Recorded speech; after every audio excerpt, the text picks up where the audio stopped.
Hi guys, welcome to the new video. ನಾವು KCET rank ಅಂದರೆ engineering rank below 5000 ಇದ್ದರೆ choice entry ಯಾವ ಥರ ಮಾಡೋದು ಅಂತ ನೋಡೋಣ. ಇದು ಕಂಪ್ಲೀಟ್ಲಿ ನನ್ನ ಪರ್ಸ್ಪೆಕ್ಟಿವ್. ನನಗೇನಾದರೂ KCETಯಲ್ಲಿ ಇಂಜಿನಿಯರಿಂಗ್ ರ್ಯಾಂಕು ಬಿಲೋ 5000 ಇದ್ದರೆ ನಾನು ಯಾವ ಥರ ಚಾಯ್ಸ್ ಎಂಟ್ರಿ ಮಾಡ್ತಿದ್ದೆ ಅಂತ.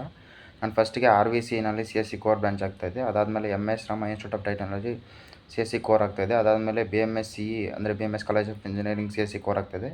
ಅದರ ಕೆಳಗಡೆ ISC branches same RVCE, MS Rama institute of technology, BMS CE, ISC ಆಗ್ತಾಯಿದೆ.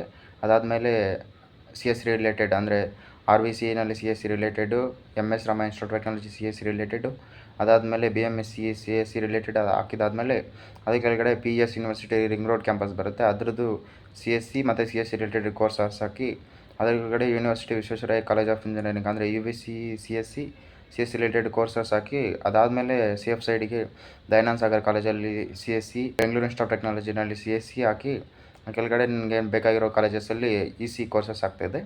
ಇದು ನನ್ನ ಪರ್ಸ್ಪೆಕ್ಟಿವು. ಇದು ಕಂಪ್ಲೀಟ್ ಡೀಟೇಲ್ PDF ಬೇಕಾದರೆ 5K ಅಂತ ಕಮೆಂಟ್ ಮಾಡಿ ಗೈಸ್. ಡೈರೆಕ್ಟ್ ನಿಮ್ಮ DM ಅಲ್ಲಿ ಇರುತ್ತೆ. Thank you guys, thank you for watching.